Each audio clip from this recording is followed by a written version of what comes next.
Il était une fois un ours brun du nom d'Hector qui, toute sa vie, avait travaillé comme bûcheron. Nul autre que lui ne connaissait mieux l'art de couper un arbre sans que la forêt ne soit blessée. Mais un jour, le propriétaire de la forêt lui annonça qu'il ne pouvait plus le garder.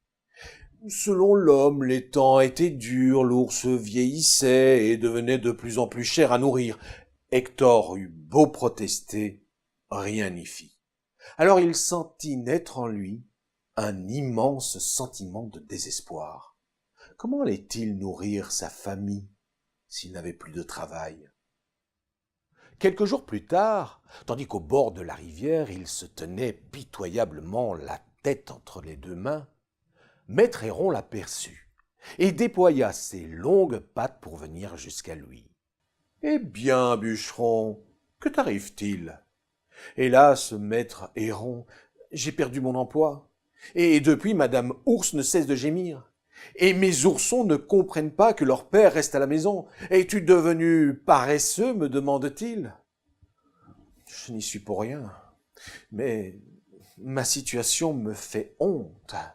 Allons, dit l'échassier, crois-tu que tu es le premier à qui cela arrive? Je te sais courageux et travailleur. Se lamenter ne t'apportera pas un nouveau travail. As-tu pensé à te rendre au château de la Solution? Le château de la Solution. Hector en avait entendu parler. Certains prétendaient que ceux qui s'y rendaient avaient de fortes chances d'y trouver un chemin vers de nouvelles perspectives professionnelles. Alors l'ours se présenta devant l'immense bâtisse. Mais le pont-levis était levé. Comment faire pour passer? Tandis qu'il levait les yeux, il aperçut sur la branche d'un arbre un hibou qui le regardait avec bienveillance. « Que viens-tu faire en ce lieu » demanda l'oiseau.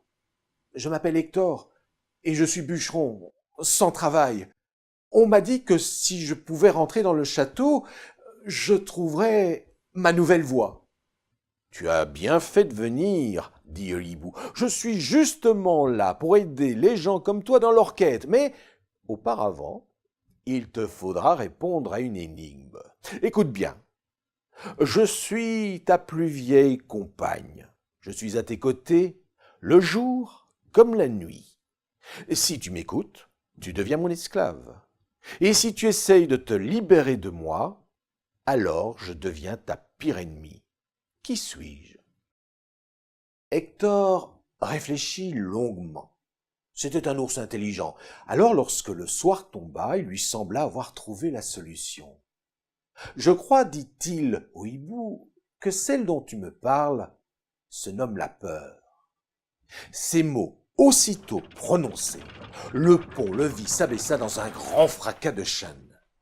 Et l'ours pénétra à l'intérieur du château, aussitôt suivi en 2 coups d'aile par son nouveau compagnon. C'était une bien étrange demeure. Les couloirs semblaient s'y croiser sans fin, et les portes y étaient comme multipliées à l'infini. « Que dois-je faire maintenant » demanda l'ours au hibou désormais posé sur son épaule. « Derrière l'une de ces portes se trouve ta solution. Ouvre-la, et ton chemin tu reconnaîtras. » Hector voulut d'abord ouvrir celle qui était la plus proche de lui, mais elle était fermée. Alors il se dirigea vers celle qui était d'une belle couleur verte et qui lui rappelait la forêt qu'il aimait tant, mais elle était fermée elle aussi.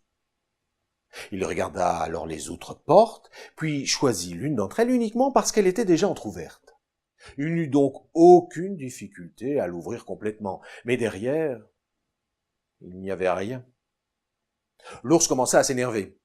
Il se mit à vouloir ouvrir les portes au hasard, mais ce n'était pas la bonne méthode, car soit elles restaient closes, soit derrière il n'y avait aucun chemin à arpenter.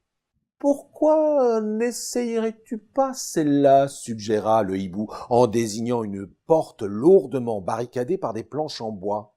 « Ne vois-tu pas qu'elle est encore plus difficile à ouvrir que les autres ?»« Et quoi » fit l'oiseau. « Oublies-tu que tu es bûcheron et donc le plus qualifié pour briser ces quelques bouts de bois ?»« Hmm, cet oiseau n'a pas tout à fait tort, se dit Hector.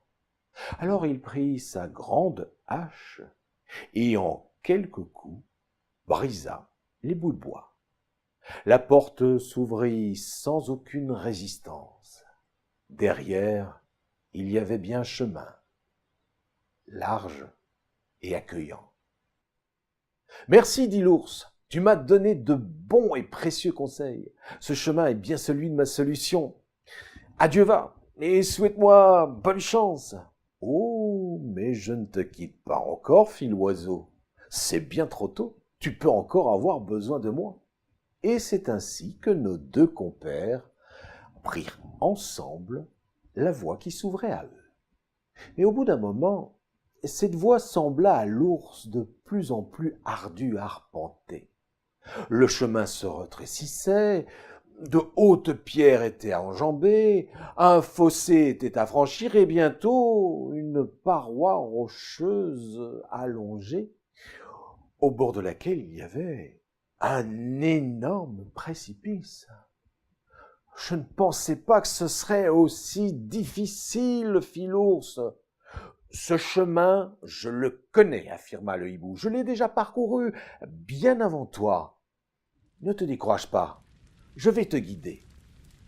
Mais alors que l'ours avançait contre la paroi rocheuse, s'agrippant aux pierres, le vent se leva et se mit à souffler avec rage. Des nuages noirs déversèrent toute leur pluie, rendant le sol glissant, et des éclairs se mirent à strier le ciel. C'était effrayant. « Je n'y arriverai jamais !» cria l'ours. « Je vais tomber, il faut revenir en arrière !»